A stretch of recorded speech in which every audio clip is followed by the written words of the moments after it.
events at the same moment, wasn't it? Yeah. Oh, you actually... When you said, I'm going to be your future wife. Oh, good. Or my future husband. Yes. That's it. What, yeah.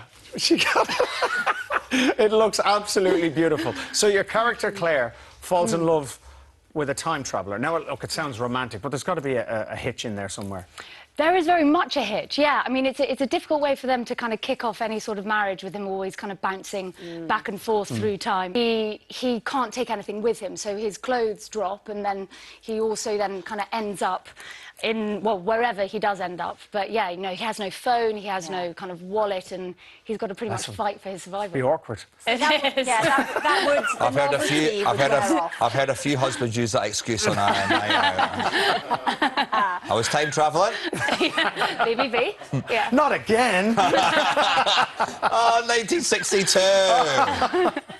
So Stephen Moffat wrote it, and he's got good form when it comes to time travelling, because, of course, he wrote Doctor Who. Yes. So very much in safe hands with this one, then. Very much in safe hands, and I feel like there was no better candidate to adapt this very much beloved book.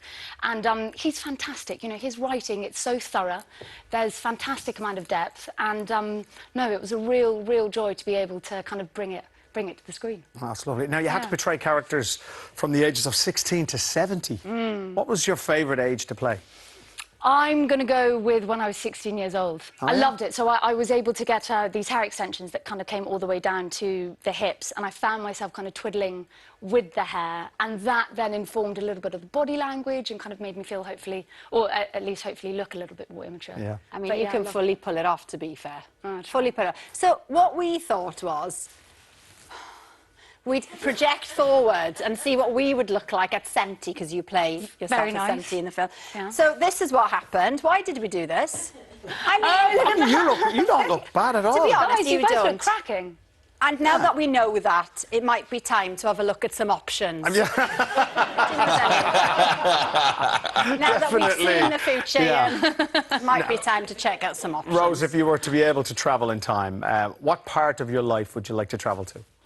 I feel like it would be the summer after GCSEs. I had such a blast that summer just because you were free from all the examinations and you kind of left the exam hall on the final one being like, oh my God, I've now got nothing but an entire summer holiday of celebrating and being with my mates. Nice. And obviously the sun was shining back then. Yeah. So yeah, I think everybody can remember that freedom and relate to that. What's yours, Ian, if you could go back? When Scotland beat England 0-0 at Wembley. It's a good moment. It was a great day. It was a good day for me that day. Now, many remember you, of course, from Game of Thrones, and you met your husband, Kit Harington, on set there. You've had a little baby. Congratulations. Congrats. Yes, and you took the baby to set when you were making Time Traveller's Wife. Now, I've recently had a baby. It's quite tricky some days. Yes. Sometimes baby plays ball, sometimes not. Very true. How did you find it? It was tough. As you well know, it was tough, but it was, I feel that I felt very privileged knowing that, you know, Kit was there with us, and so when I did leave for work, I felt like, well, at least our boy has one parent there, as it were. I felt very happy to be able to know that as I set off. But you're right, it's a balance to strike. I don't think there's a perfect 50-50, but I think certainly trying to navigate that balance. Ian, you also had your first child with your wife, Laura Whitmore, last year. How's Parenthood treating you?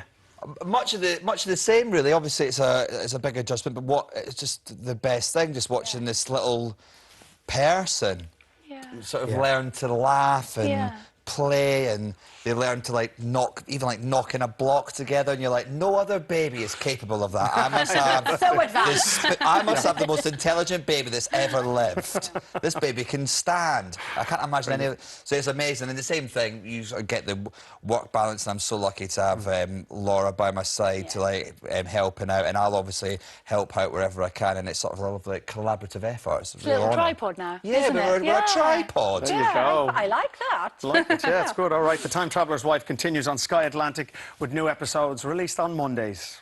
So